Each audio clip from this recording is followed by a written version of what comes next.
When I got the message that Thursday night, my heart stopped for a second. It was Emily, my daughter, after more than a year of absolute silence. "Mom, can we get dinner on Tuesday? I miss you." I read those words over and over, my hands trembling, unable to believe it. How could one little text message light up all the darkness that had settled into my life since she decided I no longer deserved her love? But when I got to her house, something unexpected happened. But before we continue, make sure you're already subscribed to the channel and write in the comments, where are you watching this video from? We love to know how far our stories are reaching. My name is Elizabeth. I'm 58 years old, and exactly 1 year ago, my only daughter decided to cut me out of her life. There was no big fight, no definitive moment I can point to as the beginning of the end. It was a gradual, silent pulling away. Until one day the calls stopped being answered and the texts were left unread. The pain of losing a child who is still alive is something I don't know how to explain. It's as if a part of you is still breathing and smiling somewhere else, but no longer recognizes you. I spent nights trying to understand what I did wrong, searching my memories for the exact moment I lost her affection. Was it after her husband, Julian, came into our lives?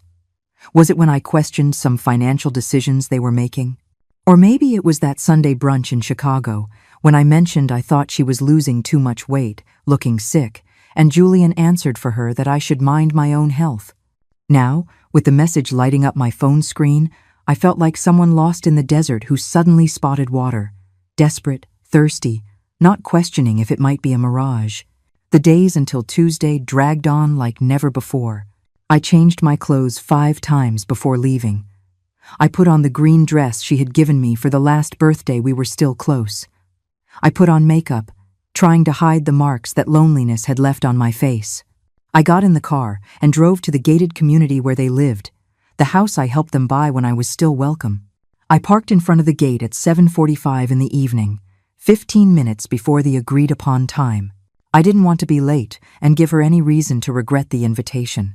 The front yard was different, more subdued, with fewer flowers. I remembered when we planted the blue hydrangeas together, which were now gone. I took a deep breath, fixed my hair in the rearview mirror, and opened the car door. That's when something strange happened. As I was walking to the door, I saw Maria, the housekeeper who had worked for Emily for years, running in my direction. Her face was tight, with an expression that mixed fear and urgency. She looked back several times, as if checking she wasn't being watched, before getting close to my car. "Miss Elizabeth," she whispered, her voice trembling, "don't go in there. Please, leave as quickly as possible." I was frozen, not understanding. "What's going on, Maria? Is Emily okay?" "It's not about her," Maria replied, her eyes wide. "It's about you. Please trust me. It's not safe." Before I could ask more questions, she glanced toward the house again and backed away. "I need to get back before they notice. Go, Miss Elizabeth, go." And with that, she ran back to the house, leaving me frozen on the sidewalk, my heart beating so loud I could hear it in my ears. What was happening? Why did Maria seem so terrified? And why had my daughter, who hadn't spoken to me in over a year, suddenly invited me to dinner? I went back to the car as if in a trance. My legs moved automatically while my mind tried to process the warning. I sat down, locked the doors, and started the engine, but I didn't drive off. Something inside me, maybe the same instinct that helped me survive an abusive marriage for 15 years before I finally found the courage to divorce, told me to stay and watch. From the driver's seat, I had a direct view of the dining room through the windows. The curtains were open, as if they were expecting me to look. For a few minutes, the house remained quiet, the lights dim as if no one was home. And then, suddenly, everything lit up. One by one, the lights came on as if someone had been waiting for me to leave to continue with their plans. 2 people I had never seen before appeared in the dining room, a man in a dark suit and a woman holding a folder. After them, Julian walked in, talking on his phone, gesturing as if giving important instructions. And finally, Emily appeared, formally dressed, with a serious expression I had never seen before. This clearly wasn't a mother-daughter dinner. It was a meeting, carefully planned. As I watched, Maria appeared briefly in the window. Our eyes met for a second, and she gave a subtle shake of her head. That small gesture told me everything I needed to know. Leave. But I couldn't. I needed to understand what was happening. I turned off the car's headlights and kept watching. Julian walked over to the table, picked up some papers, and handed them to Emily. She looked at them, signed something, and smiled. A cold smile I didn't recognize as my daughter's. At that moment, I felt a knot in my stomach. It wasn't just worry or confusion. It was fear. A primitive, visceral fear that told me this house, where I was once happy with my daughter, now represented some kind of danger. And the most painful part, my own daughter seemed to be at the center of it all. 15 minutes passed as I sat paralyzed, watching this strange scene unfold. Julian left the room and came back with more papers. Emily checked something on a tablet screen. The two strangers were still there, talking to each other. It looked like a business meeting, not a family dinner. And then Julian looked at his watch, and then at the window, directly toward my car. I instinctively ducked, my heart racing. When I looked up again, the curtains were closed. The house that was once the place I rocked my daughter to sleep now transformed into a threatening mystery before me. I started the car and drove away, but I didn't go home. I couldn't. I parked at a gas station a few miles away, on the outskirts of Denver, and tried to organize my thoughts. What kind of trap was this? Why would Emily call me for a dinner that clearly didn't exist? And most importantly, what did Maria know that made her so scared? I took out my phone and looked at Emily's message again. The words seemed different now, just the two of us. Maybe it wasn't an invitation to reconnect, but to something much darker. Was the woman I raised, who I loved unconditionally, plotting something against me? The idea was so painful that tears started rolling down my face before I even realized it. I went to the gas station restroom to wash my face.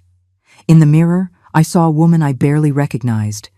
Graying hair, deep dark circles, a frightened look. Was this me now? Is this what the pain of losing my daughter had turned me into? I leaned on the sink and took a deep breath. I couldn't fall apart. I needed to find out what was going on. Back in the car, I realized I had a missed call.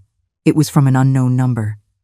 Seconds later, the phone vibrated with a message. "Miss Elizabeth, it's me, Maria. We need to talk. Tomorrow, at noon, at the coffee shop in the main bus terminal. It's important. Don't tell anyone." That night, I couldn't sleep. Every time I closed my eyes, I saw Emily's face signing those papers. Julian looking at his watch. The look of terror in Maria's eyes. What were they planning? And why would my own daughter be involved in something against me? When the sun began to rise, I was still awake, sitting on the balcony of my small apartment, looking out at the city of Austin as it woke up. The people in the streets seemed so normal, so oblivious to the turmoil happening in my life. What would it be like to wake up without the weight of knowing that the person you love most in the world might want to hurt you? As the clock ticked toward noon, a determination grew inside me. I would go to that meeting with Maria and find out the truth, no matter how painful. Because the uncertainty, I realized, was even more unbearable than any truth. The bus terminal was busy as always. People rushing to catch their buses, families saying goodbye, teenagers with huge backpacks waiting for their rides. I felt out of place there, a middle-aged woman alone, looking for answers to questions I didn't even know how to form. The coffee shop was in a secluded corner, a small place with formica tables and plastic chairs. I chose a table where I could see the entrance and ordered a coffee I knew I wouldn't be able to drink. My stomach was in knots. At 12:10, Maria walked in. She was dressed simply, a dark jacket and a scarf partially covering her face. Her eyes darted around nervously, scanning every corner of the place before heading to my table. "Miss Elizabeth," she whispered, sitting down quickly. "Thank you for coming." "Maria, for God's sake, tell me what's going on," I pleaded, holding her trembling hands across the table. "Why did you stop me from going in yesterday? What is Emily planning?"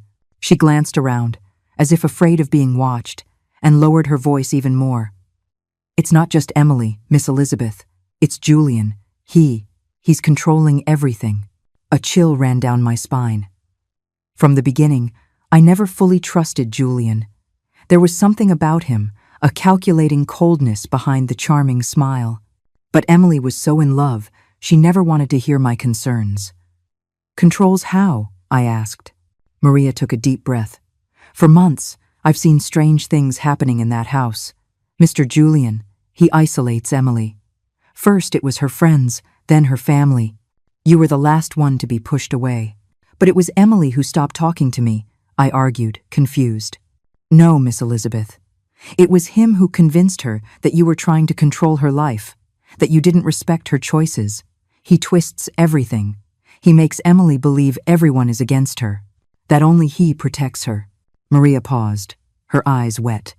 She's losing weight because he even controls what she eats.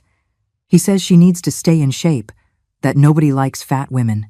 I felt nauseous. The pieces were starting to fit. The gradual distance, the changes in Emily's behavior, the way she started repeating phrases that sounded rehearsed. And the dinner yesterday? Why invite me?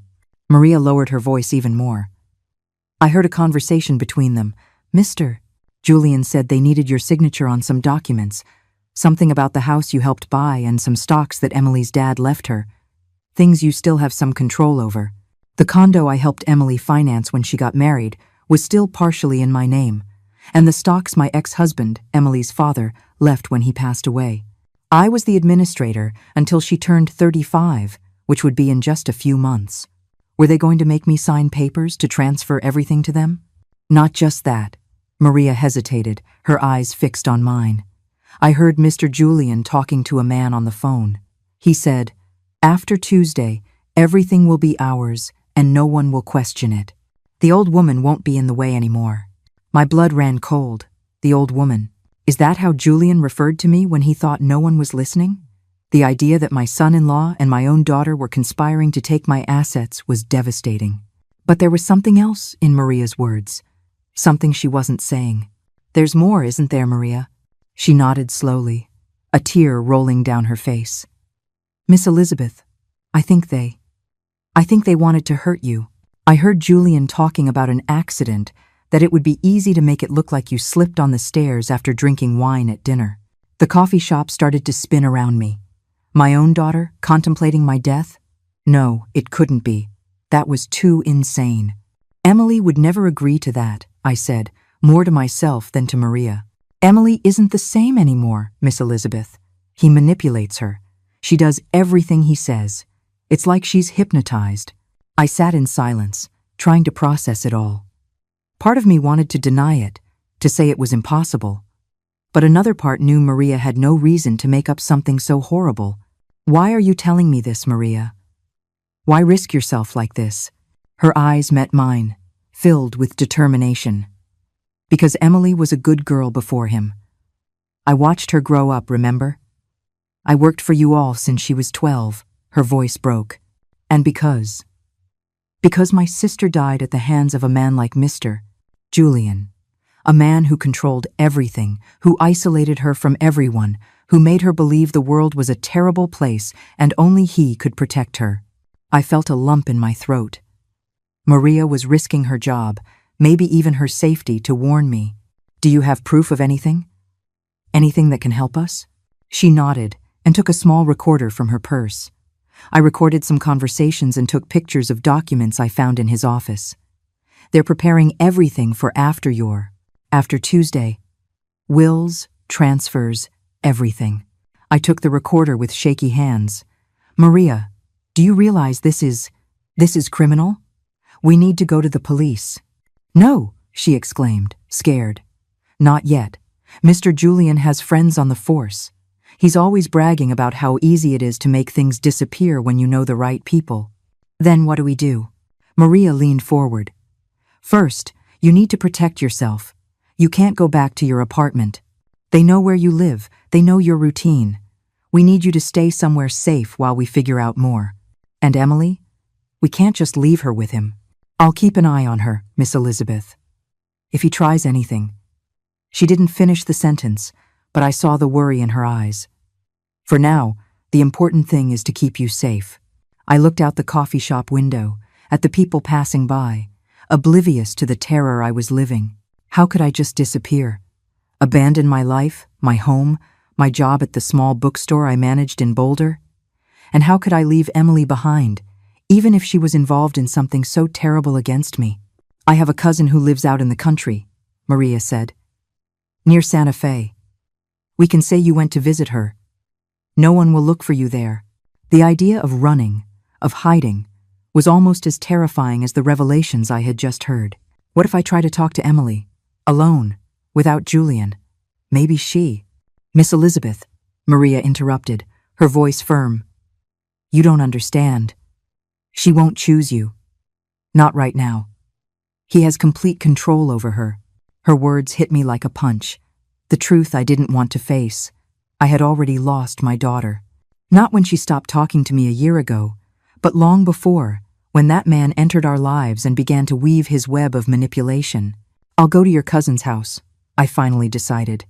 But not to hide, to think, to plan how we're going to save Emily. Maria nodded, visibly relieved. That's for the best, Miss Elizabeth. I'll keep watch here and keep you informed. We're going to get Emily out of this. When we left the coffee shop, the world seemed different, more threatening. The noon sun no longer felt warm, and the faces of the people around me seemed like masks hiding unknown intentions. I was about to leave behind everything I knew, fleeing from a danger that came from the person I loved most in the world. I looked at Maria one last time before we parted. Take care of yourself, and watch over my daughter. Always, Miss Elizabeth. I walked to my car, feeling the weight of the recorder in my jacket pocket. That small object held the truth that could destroy my family forever, but it could also be the key to saving my daughter from a monster who was consuming her from the inside. Maria's cousin's house was in a small town about 3 hours from the city, near Santa Fe. It was a simple place, with dirt roads and people who still left their doors unlocked at night. Beatrice, a woman in her 70s, welcomed me as if we were old friends, asking few questions when Maria vaguely explained that I needed a place to stay for a few weeks. Any friend of Maria's is a friend of mine, she said, showing me the back room of the house, with an iron bed and floral curtains that reminded me of my grandmother's house. Stay as long as you need. That first night, sitting on the porch under a starry sky you never saw in the city, I tried to put my thoughts in order. I listened to the recordings Maria had given me and examined the photographs of the documents. Each piece of evidence was more disturbing than the last. Julian had meticulously created a scheme to take over not only the stocks that belonged to Emily, but also properties that were in my name. There was a forged will, with my supposed signature, leaving everything to Emily in the event of my death. And other documents, transfers, powers of attorney, all with forgeries of my signature, just waiting for dates to be filed. But the most terrifying part was hearing my own daughter's voice on those recordings. Yes, a voice I barely recognized, mechanically agreeing with Julian, repeating rehearsed phrases about how I always controlled her, how I never supported her, how I deserved to be alone. It was like hearing his words coming out of her mouth, as if he were a ventriloquist, and she, his puppet. The next morning, I picked up my phone to call Benjamin, my lawyer and lifelong friend. But I hesitated. What if Julian was monitoring my calls? What if he found out where I was? I decided to be more cautious. I used the landline at Beatrice's house to call from a number Julian wouldn't know. Elizabeth? Benjamin answered, surprised. Where are you? I've called your cell several times. I needed to get out of town for a few days, I answered vaguely. Benjamin, I need your help, but it has to be discreet. I explained the situation as concisely as possible, without going into detail over the phone. Benjamin listened in silence, occasionally asking pointed questions. This is serious, Elizabeth, he said finally. If you have proof of what you're saying, we need to go to the police immediately. Not yet, I replied, remembering Maria's warning. Julian has contacts. We need to be strategic. So, what do you suggest? I need more concrete evidence, something that can't be ignored or covered up. Benjamin was silent for a few seconds. I have a friend with the feds, someone outside the local circle. I can talk to him, without mentioning names yet. Do that, I agreed. In the meantime, I need you to do something for me. Go to my apartment and look for a blue folder in the back of my closet. There are important documents in there. Is your spare key still in the same place? Yes, with Mrs. Davis in 302. In the following days, I settled into a routine at Beatrice's house. During the day, I helped with chores to keep my mind busy. At night, I went over the evidence, taking notes, connecting the dots. Maria sent me short messages from a prepaid phone, updating me on the situation at the house. Julian is nervous, asking about you. Emily seems confused. I heard an argument. He's making strange calls. He mentions Plan B. Each message increased my anxiety. What was this Plan B? And how was Emily reacting to my disappearance? Part of me wanted to run back, confront them, demand explanations. But another part knew that would be suicide. If they were really planning to kill me, showing up without a plan would only speed up the process. On the fourth day, Benjamin called me. I managed to talk to my contact at the feds. He's interested in the case, but he needs more details. And, Elizabeth, I went to your apartment. The tone of his voice alarmed me. What happened? Someone was there. The place was tossed. The blue folder. I couldn't find it. My blood ran cold. The folder contained original documents for the properties, the stocks, legitimate wills. It was my insurance in case anything happened to me. They're one step ahead of us, I murmured. Is there more? Benjamin continued. There's an investigation into you. What? What kind of investigation? It seems someone reported irregularities at the bookstore. Tax evasion, money laundering. It's completely absurd, but it's in motion. Julian's strategy was becoming clear. If I showed up, it would be to face criminal charges. A public scandal that would make it easier to take everything I had built. And Emily? Did you manage to talk to her? Benjamin sighed. I tried. She's not answering my calls. I went to her house, and the security guard wouldn't let me in. Said she wasn't receiving visitors. The situation was getting worse faster than I imagined. They weren't just trying to erase my financial existence, but my reputation as well. It was a perfect trap. If I stayed hidden, I'd lose everything. If I showed up, I'd be arrested. We need to act faster, I decided. Your contact with the feds? Can he start an investigation without alerting the local police? Possibly, but he'd need concrete proof. I have recordings, photographs of documents. Is that enough to start? Maybe. I'll check. When I hung up, I realized Beatrice was at the kitchen door, watching me with concern. Serious problems, aren't they? She asked, sitting at the table with me. I nodded, not going into detail. She took my hands in hers, wrinkled by time and work. You know, dear, when I was young, my husband used to hit me. Every day. For anything. I thought I deserved it. That's just how things were. Until one day, he hit our son. That's when I realized. It wasn't about me. It was about him. About the power he wanted to have over us. I looked at her, surprised by the sudden confession. What I'm saying, she continued, is that sometimes we need to see someone we love get hurt to understand that we're being hurt too. Your daughter is in danger, isn't she? Yes, I admitted. But she doesn't see it, because he won't let her see. That's how they work. They isolate, they control, they make the person doubt their own judgment. And by the time you finally wake up, it's already too late. How did you escape? Beatrice's face lit up with a sad smile. I didn't escape. He died. Had a heart attack during one of his fits of rage. God has a peculiar sense of humor, doesn't he? She stood up, adjusting her apron. But you can still save your daughter and yourself. When she left, I stayed, thinking about her words. Maybe Beatrice was right. Maybe the problem had never been between Emily and me. It was Julian who had created this divide, feeding it with lies and manipulation. And if my daughter was repeating those horrible phrases about me, it wasn't because she believed them, but because he had programmed her to say them. That night, I got a message from Maria that changed everything. He's planning to take her. I heard him talking about a house overseas. He says the two of you will never see each other again. Take her? Where? Why? The questions swirled in my mind. If Julian managed to get Emily out of the country, I really might never see her again. And if he had already managed to transform her so much in just 2 years, what would he do when he had her completely isolated, with no one to question him? I couldn't wait any longer. I couldn't trust the legal system to act in time. My daughter was in immediate danger, even if she didn't realize it.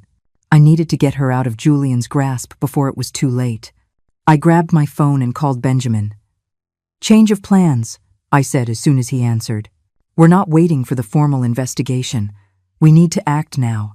What do you have in mind?"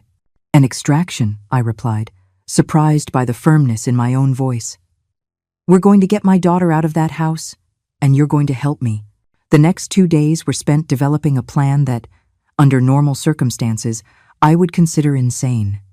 But nothing had been normal for a long time. Benjamin, initially reluctant, ended up agreeing that we couldn't wait for the slow legal process, especially with Julian's threat of taking Emily out of the country. "You understand this could go wrong in so many ways, right?"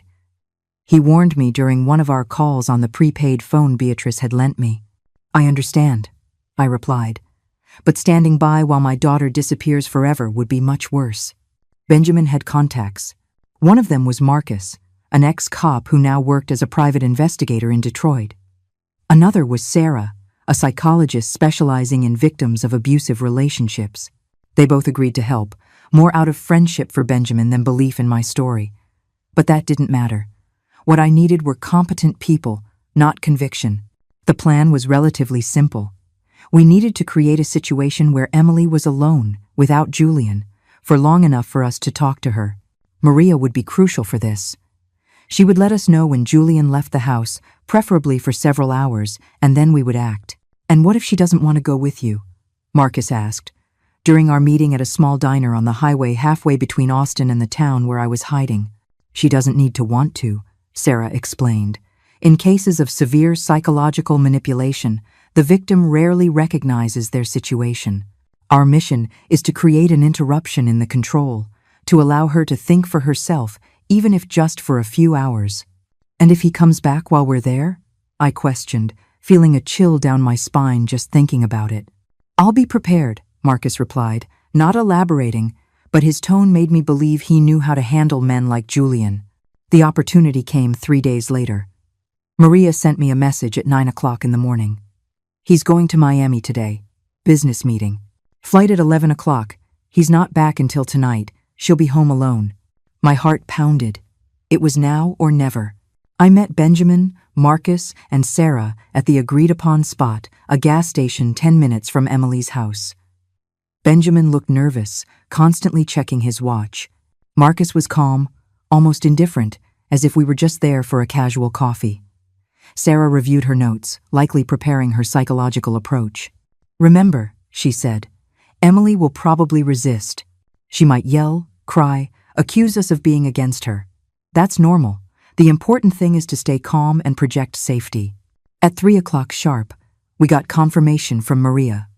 Julian had left, and the plane had already taken off. It was our signal. The drive to Emily's house was made in tense silence. Everyone in the car seemed lost in their own thoughts. I was trying to imagine what it would be like to see my daughter again after so long, and under such strange circumstances. We reached the gated community. Marcus, wearing a delivery uniform and carrying a fake package, managed to get the security guard to open the gate without question. Once inside, we drove slowly to the house. Maria was waiting for us in the backyard, out of sight of the neighbors. "She's in the living room," she reported, visibly nervous. "Watching TV. She's not doing well. Barely left her room in the last few days." "Any sign of Julian?" Marcus asked. "None. He called half an hour ago to check if she was home. It's what he always does, calls every hour when he's away. Then we have about 30 minutes before the next call," Benjamin calculated. "We need to be quick." We went in through the back door, which Maria had left unlocked. The house was quiet, except for the low sound of the television coming from the living room. I walked to the front, my heart beating so hard I thought it could be heard. And then, after more than a year, I saw my daughter. Emily was sitting on the sofa, wrapped in a blanket, despite the heat of the day. She was so thin I almost didn't recognize her.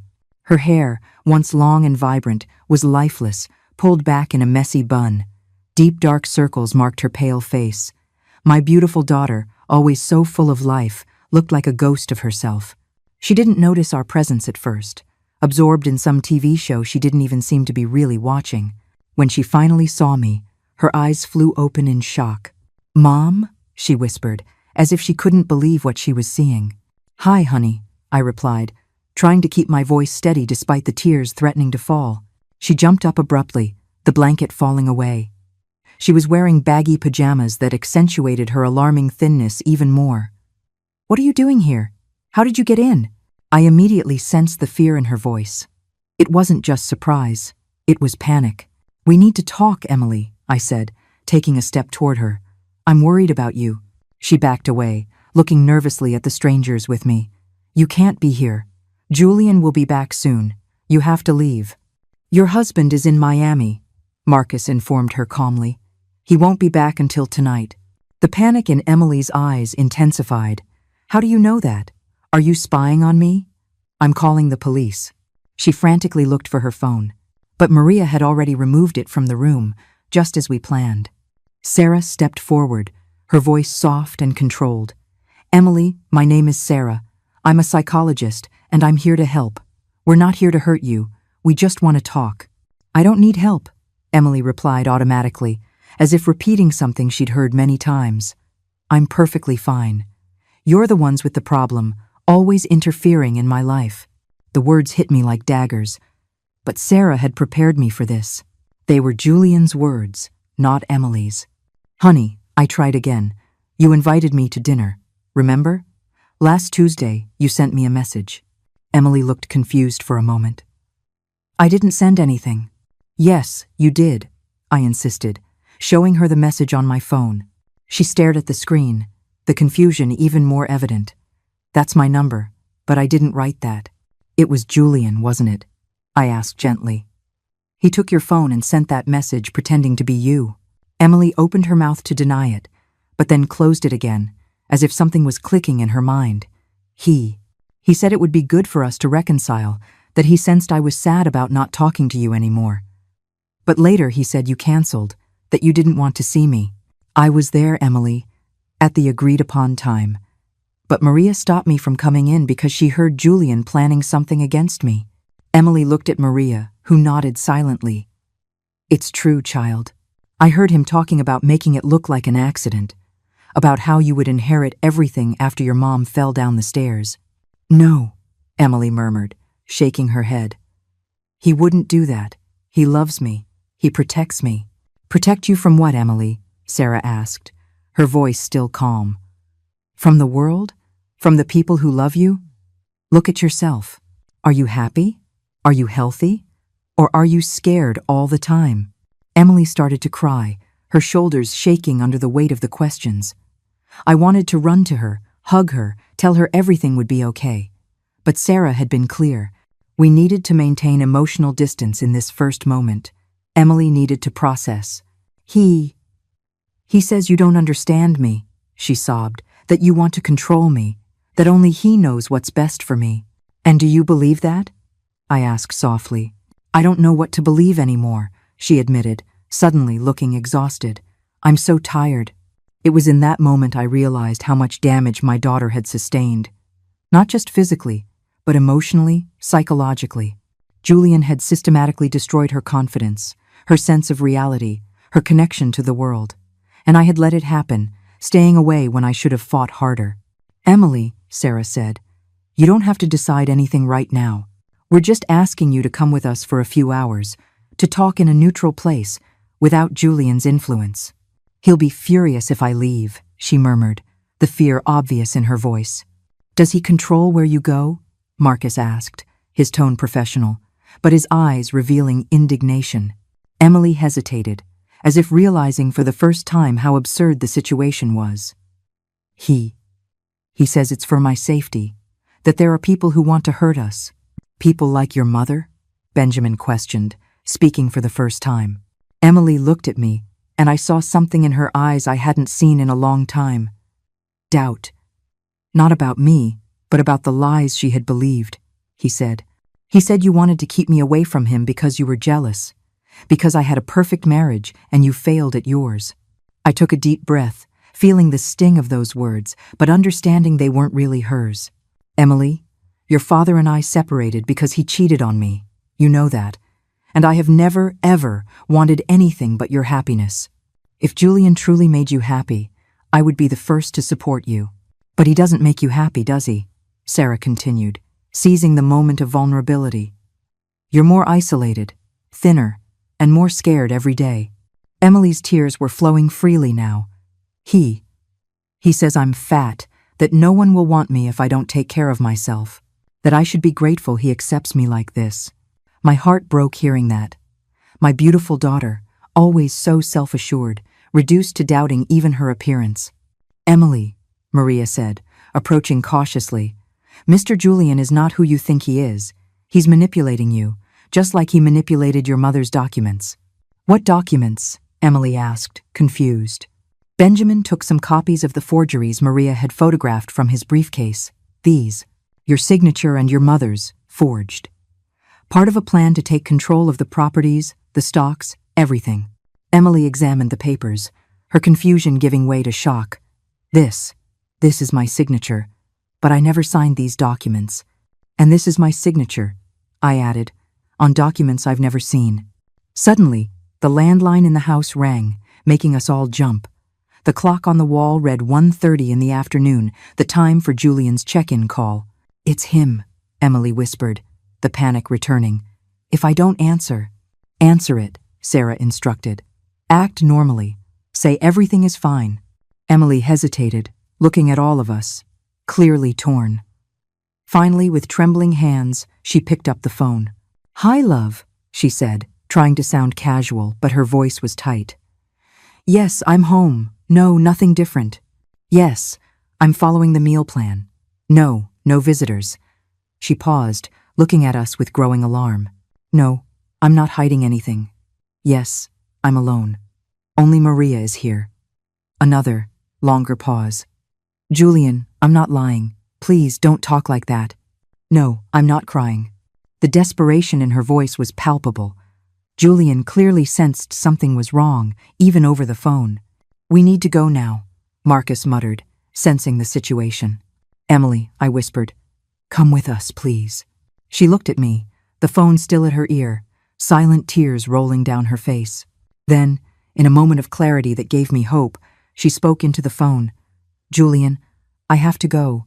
I'm not feeling well. And she hung up, ignoring the immediate ringing that followed. He's going to call the security guard, she said, quickly grabbing a purse. We have to go before he locks the gates. There was no time to celebrate this small victory. We left quickly through the back, exactly as we came in. Marcus went to get the car while we waited in the yard, tense, listening for any movement. He's going to find me, Emily murmured, hugging herself. He always finds me. Not this time, I promised, finally allowing myself to touch her arm. This time I'm here, and I'm not going to let him hurt you again. When the car arrived, we got in quickly. Marcus drove fast, but not so fast as to draw attention. In the rearview mirror, I saw the community's security guard coming out of his booth, looking around, probably looking for Emily at Julian's request. We were on the highway when Maria's phone rang. She answered, her face pale. Mr. Julian. No, I don't know where she is. I went out to do the shopping. She hung up, trembling. He's furious. He's catching the first flight back. How much time do we have? Benjamin asked. 2, maybe 3 hours, if he gets a flight immediately. It wasn't much time, but it would have to be enough. I looked at Emily, sitting next to me, looking both relieved and terrified. She had taken the first step, the hardest one, but the battle was just beginning. Where are we going? She asked. Her voice small. To a safe place, I replied, holding her hand, a place where he can't reach you. And as the car continued down the highway, taking us far away from that house of horrors, I felt a mix of fear and determination. Julian would come after us, with all his rage and resources. But I wouldn't back down. Not this time. My daughter needed me, and I would be there for her, no matter the cost. The safe place was a small farmhouse belonging to Marcus's family, about 60 miles from the city. It was isolated enough to give us privacy, but close enough to civilization not to be completely vulnerable. The main house was simple, with 3 bedrooms, a large living room, and a rustic kitchen. Emily remained silent for most of the trip. Occasionally she'd pick up the phone Maria had given back to her before we left and stare at the screen, but she didn't answer Julian's constant calls. Every time the phone rang, she flinched as if expecting a physical blow. "We can turn it off," Sarah suggested gently. "You don't need to hear his voice right now." Emily hesitated, but ended up handing the device to Sarah, who turned it off and put it in her purse. When we arrived at the farmhouse, it was already getting dark. The sky had that purple color that precedes total darkness, and the first stars were beginning to appear. "Let's go inside," Marcus said, parking the car near the porch. Nobody followed us, but it's better not to stay exposed. The house was clean, but with that distinct smell of places that stay closed for a long time. Marcus turned on the lights and quickly checked the rooms, ensuring we were truly alone. Benjamin went to the kitchen to make coffee, while Sarah led Emily to the living room sofa, speaking to her in a low voice, likely using techniques to calm her. I stood in the middle of the living room, watching my daughter, still trying to process that she was really here, that we had managed to get her out of that house. It seemed unreal, like a dream I was afraid of waking up from. "You two need to talk," Sarah said, getting up. "I'll go help Benjamin in the kitchen." I sat down next to Emily, keeping a respectful distance. She was hunched over, as if trying to take up as little space as possible. Her thin, pale hands twisted nervously in her lap. "How are you feeling?" I asked, knowing it was a stupid question, but not knowing where else to start. She shrugged, a gesture that reminded me so much of the teenager she once was. Confused, scared. "I don't know what I'm doing here." "You're here because part of you knows something is wrong," I replied softly, even if it's hard to admit. Emily looked up at me, and I saw a mixture of anger, fear, and confusion in her eyes. "You hate Julian. You've always hated him, from the beginning." "No, Emily. I distrusted him when I realized how he was changing you, how he was cutting you off from everyone who loved you." "He protects me," she answered automatically, but her voice lacked conviction. "From what, honey? From whom? From your mother who only wants to see you happy? From your friends you haven't seen in over a year? From your life that you gave up for him?" She didn't answer, but I saw tears forming in her eyes. "Emily, look at yourself," I continued, trying not to sound accusatory. "You're so thin I barely recognized you. You're terrified of a phone call from your own husband. You live isolated, with no friends, no family. Is that protection, or is it a prison?" A tear escaped and slid down her cheek. He says it's for my own good. That I was naive, that people wanted to take advantage of me." "And who took advantage of you, honey? Your friends who called you every day until you stopped answering? Me, who called you for months with no reply? Or the man who controls what you eat, where you go, and who you talk to?" She covered her face with her hands, sobbing silently. I wanted to hug her, but I knew I needed to let her process her own emotions. Emily needed to reach her own conclusions. "When was the last time you felt truly happy?" I asked after a moment. She lifted her face, thoughtful. I don't know. Before, I guess. Before everything got so complicated. Before he started isolating you. Before he made you doubt yourself and everyone around you." Emily nodded slowly, as if admitting something to herself for the first time. "It was different at the beginning. He was attentive, affectionate. He made me feel special." "That's how they work," said Benjamin, returning to the living room with a tray of coffee. "They start by making you feel like the most important person in the world. Then, slowly, they chip away at you, isolate you, until you depend on them completely." Emily looked at him, curious. "How do you know that?" Benjamin placed the tray on the table and sat in the armchair across from us. "My sister went through something similar. It took us years to realize what was happening. By the time we finally got her out of that situation, she was barely the person we knew." "And how is she now?" Emily asked, a spark of hope in her eyes. "Better. Not completely recovered. I doubt anyone ever fully recovers from that kind of abuse. But she's living again. She has friends, she works, she smiles. Simple things that seemed impossible before." The word abuse made Emily flinch. "He never hit me," she murmured. "Abuse isn't just physical, Emily," Sarah explained, joining us. "The control, the manipulation, the isolation, the gaslighting, those are all forms of abuse." "Gaslighting?" Emily repeated, confused. "It's when someone makes you doubt your own perception of reality.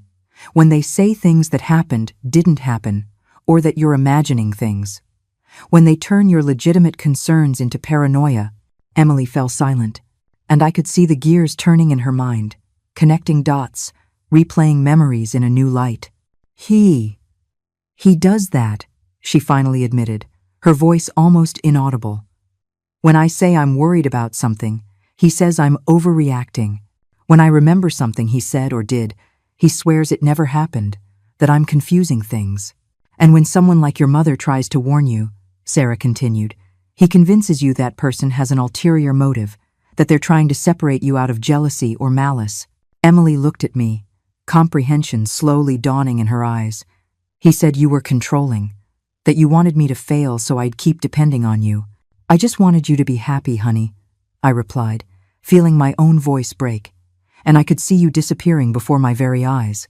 Marcus's phone rang, interrupting our moment. He answered quickly, and his expression turned grim. He's at Beatrice's house, he reported, hanging up. One of my contacts on the force just alerted me.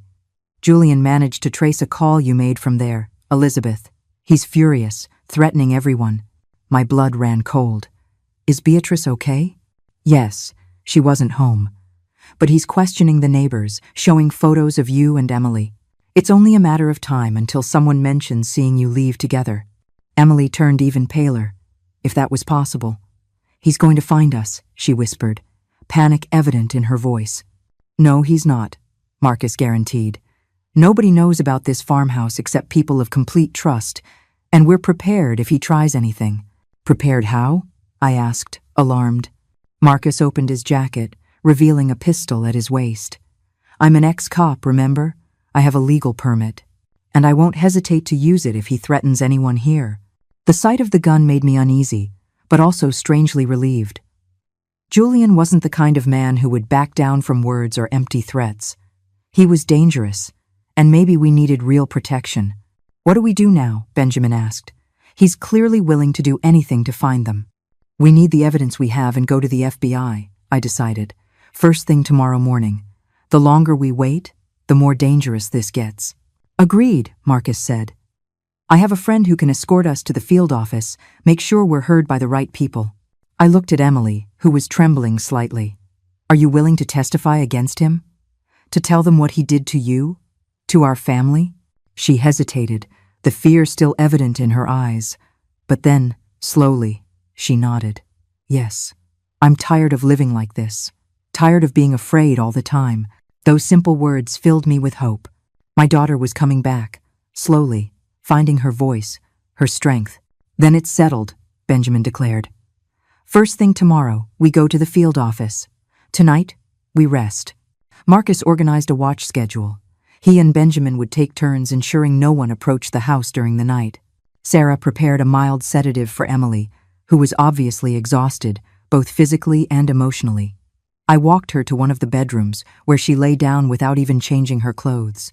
I sat beside her on the bed, watching her tired face. Mom, she murmured, already half asleep from the medicine. Yes, sweetheart? I'm so sorry. For everything. For believing him instead of trusting you. I stroked her hair, just like I did when she was little. It wasn't your fault, honey. Men like Julian are experts at manipulation. You had no way of knowing. I should have known, she insisted, her eyes closing. I should have seen the signs. Shh, I whispered. Rest now.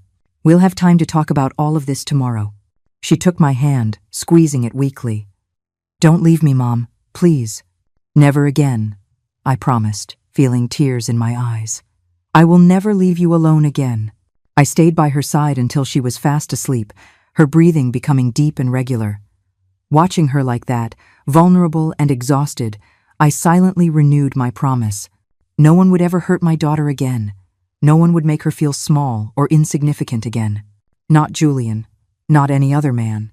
When I was sure she was deeply asleep, I quietly left the room. In the living room, I found Benjamin, Marcus, and Sarah talking in low voices. How is she? Sarah asked. Sleeping, I replied, feeling suddenly exhausted myself. The medicine worked fast.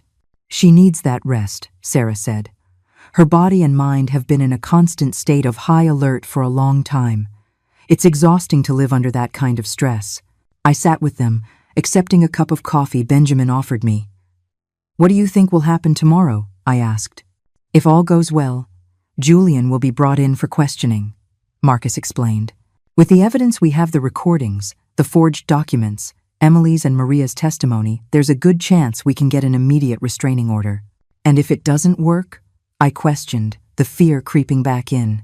"We go to Plan B," Benjamin replied. "I have contacts in other states. We can get you to a safe place to stay until we resolve everything legally." The idea of running, of hiding with Emily in some distant place, wasn't ideal, but I would do anything to keep her safe. We talked for a while longer, refining the details of the plan for the next day until exhaustion finally overcame me. Sarah walked me to another room, making sure I rested too. "You were very brave today," she said as I lay down. "Saving someone from an abusive relationship is one of the most difficult and dangerous things you can do."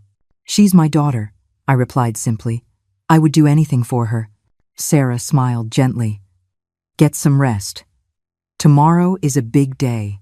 When she left, I stared at the ceiling, trying to organize my thoughts. So much had happened in the last few days. My life had been turned upside down since that text message I received on Thursday. It felt like a lifetime ago. I fell asleep thinking about Emily, about the smiling girl she was, and the strong woman I knew she could be again. I dreamed of simpler days, when it was just the two of us against the world, after her father left. Days of laughter in the kitchen, of movies on the sofa, of late-night confessions. I woke up with a start to the sound of breaking glass. For a moment, I was disoriented, not knowing where I was. Then the memory came back in a flash. The farmhouse, the extraction of Emily, the plan for tomorrow. I got up quickly, my heart pounding. The digital clock on the nightstand read 3:17 in the morning. The house was silent, except for muffled voices coming from the living room. I padded cautiously down the dark hallway. The voices became clearer. One was Marcus's, tense and low. The other one. My blood ran cold. It was Julian. "Where are they?" his voice demanded, with a coldness that chilled me to the bone. "I already told you.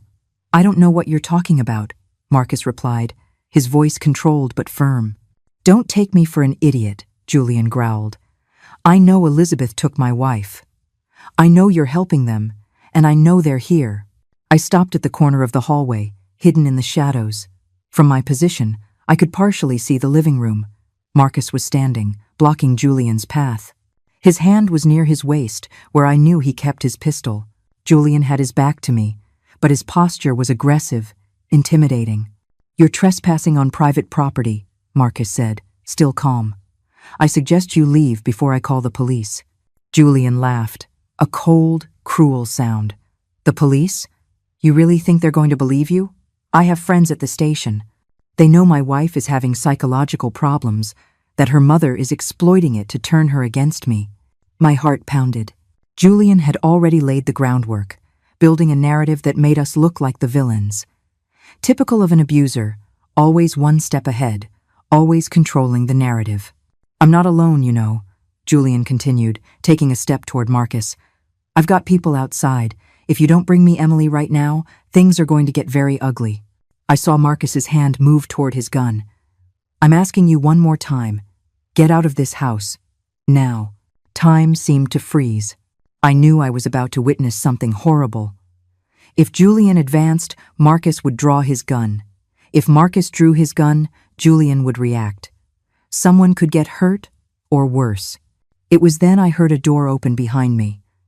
I turned and saw Emily coming out of her room, her eyes wide with fear. "It's him," she whispered. "He found us." Before I could stop her, Emily moved past me and into the living room. "Julian?" she called out, her voice trembling. Both men turned toward her. Marcus's face showed alarm. Julian's, a mixture of triumph and restrained rage. "Darling," Julian said, his tone suddenly sweet, though his eyes remained cold. "I was so worried about you. Let's go home now, okay?" He held out his hand to her, but Emily didn't move. She was standing in the middle of the living room, visibly shaking, but holding her ground. "No," she said, the word coming out as a whisper. Julian's face hardened. "What did you say?" "I said no," Emily repeated, a little louder this time. "I'm not going back with you." I walked into the living room, positioning myself next to Emily. Benjamin and Sarah appeared from other rooms, clearly alerted by the commotion. "You heard my daughter," I said, looking directly at Julian. "She's not going anywhere with you." Julian faced us, his gaze shifting from Emily to me, to the others in the room. For a moment, I thought he was going to attack. Then, unexpectedly, he smiled. "All right," he said, taking a step back. "If that's how you want to play it." He reached into his pocket and pulled out a phone. He dialed a number and spoke briefly. "They're here, all of them." Before any of us could react, bright lights flooded the windows of the living room. Headlights. Several cars. "Like I said," Julian continued, his smile widening, "I didn't come alone." Marcus ran to the window and peeked through a crack in the curtains. "Damn it," he muttered.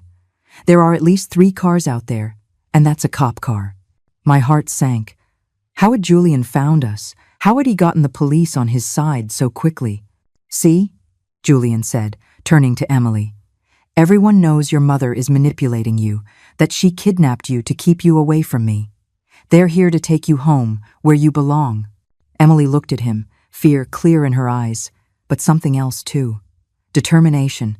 "No," she said again, her voice firmer this time. "I'm not going with you. Ever again."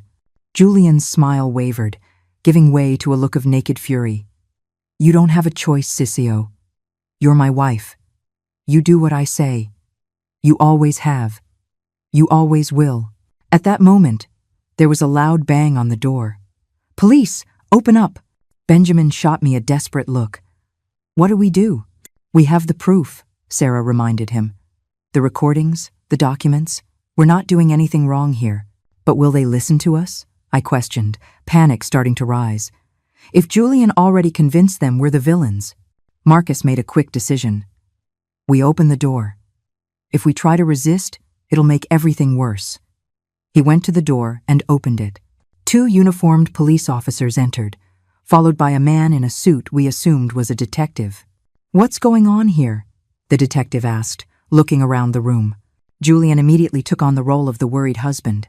"Detective Miller, as I explained, my wife disappeared yesterday. Her mother convinced her to run away. I'm just trying to bring her home." The detective looked at Emily.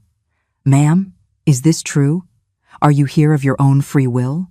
Before Emily could answer, Julian cut in. "She's not well, detective. She has a history of emotional problems. She's confused." Rage swelled inside me. "My daughter has no problems," I exclaimed. "It's that man who has been manipulating and psychologically abusing her for years." The detective looked at me skeptically. "Ma'am, we have an official report that you may have kidnapped your own daughter." "That's absurd," Benjamin protested. "We have proof of abuse, of manipulation, forged documents, testimonies. Are you going to believe them?" Julian laughed, turning to the detective. "They're her friends. Obviously, they're going to say whatever to cover for her." The room was tense, with everyone talking at once. The police officers looked confused, glancing from one group to the other, clearly unsure who to believe. It was then that Emily stepped forward. "I want to file a report," she said, her voice surprisingly clear and firm. The room fell silent. All eyes turned to her. "A report for what, ma'am?" the detective asked. "Psychological and emotional abuse," Emily answered. "Document forgery. Attempted fraud. Maybe even attempted murder." Julian paled. "You're delusional," he hissed. "No one is going to believe that." "I have proof," Emily continued, ignoring him. She turned to Sarah, who quickly handed her her purse. From inside, Emily pulled out the recorder Maria had given me. "Here are recordings of my husband, discussing plans to forge my mother's signature to take control of her properties. There are also recordings of him talking about an accident my mother would suffer during a dinner that was never planned to happen." The detective took the recorder, looking at it with interest. "This is serious, ma'am. Are you sure about what you're saying?" "Absolutely." Emily replied. Then, slowly, she unbuttoned the sleeve of her blouse and rolled it up, revealing bruises on her arms. Finger marks, clearly visible against her pale skin. "And this," she said, "is what happens when I disagree with him, when I don't eat exactly what he tells me to, when I talk to someone without his permission." I stared at my daughter's arms, feeling nauseous. How did I not realize? How did I not see the physical signs of abuse? But of course, Julian was too smart to leave marks where people could see, and he had kept us apart for so long. The detective looked at Julian, his expression now very serious. "Sir, I think we need to talk down at the station." "This is ridiculous," Julian exploded, his control finally shattering. "She's lying. All of them are." He took a step toward Emily, his face contorted with rage. But the officers quickly intercepted him, grabbing him by the arms. "I think it's best you come with us now, sir," one of the officers said. "You don't understand." Julian continued to struggle. "She's mine. She can't leave me. I did everything for her." As the police dragged him outside, Julian kept screaming threats and insults. Emily stood, watching, a single tear rolling down her face. When the door finally closed, leaving the room in a heavy silence, Emily turned to me. Without a word, she fell into my arms, sobbing like a child. "It's over," I whispered, stroking her hair. "It's over, honey. You're safe now." But I knew it wasn't over. It was just the beginning of a long journey. Julian would likely be released on bail. There would be investigations, depositions, maybe a trial, and the road to Emily's recovery would be long and difficult. But for the first time in over a year, I felt hope. My daughter had found her voice, her courage. She had taken the first step out of that cycle of abuse, and I would be by her side every step of the way. The months that followed were difficult, as we expected. Julian was released on bail, as we predicted, but with a restraining order that forbade him from coming near Emily or me. He violated that order 3 times in the first few weeks, which resulted in his pre-trial detention while the case was investigated. Emily and I moved to a small apartment in another city, Portland, Oregon, where no one knew us. Starting over wasn't easy, but it was necessary. Every day, I saw small signs that my daughter was returning to the person she was before Julian entered our lives. The first few weeks were the hardest. Emily alternated between moments of clarity and strength and periods of deep doubt, where she would even question if she had done the right thing by leaving Julian. "What if he's right?" she murmured one night, sitting on the balcony of our new apartment, looking at the stars. "What if I can't live without him?" "You lived without him for 25 years before you met him," I replied gently. "And you were an incredible, independent person, full of dreams and plans." "I don't remember that person anymore," she admitted, her voice barely a whisper. "I remember," I said, holding her hand, "and I'm going to help you find her again." Emily started therapy with Sarah, who offered to see her for free until we were financially settled. In the sessions, she slowly unearthed the layers of manipulation and abuse Julian had built around her. With each revelation, my heart broke a little more. How he controlled what she ate, insisting she was fat when she was actually dangerously thin. How he checked her phone daily, deleting messages from friends and family, sometimes replying as her to push people away. How he gradually convinced her that I was toxic, controlling, and jealous of their happiness. "I believed him," she told me one day, crying in my arms. "I believed him when he said you were trying to separate us because you were jealous. How could I have been so blind?" "Manipulators are experts at distorting reality," I explained, repeating what Sarah had taught us. "They find small insecurities and exploit them, turning them into walls that separate you from the people who love you." Benjamin handled the legal process. The investigation revealed much more than we expected. Julian hadn't just forged signatures on documents. He had created an elaborate scheme to transfer not only Emily's properties and stocks, but also mine, to offshore accounts. There was evidence of other financial crimes, involving other partners he had manipulated over the years. "He's a serial predator," Benjamin explained, showing us the reports. "You weren't the first victims, but I hope you'll be the last." When the case finally went to trial, 6 months after that night at the farmhouse, Emily was strong enough to testify. I watched her on the stand, telling her story with a clarity and firmness that brought tears to my eyes.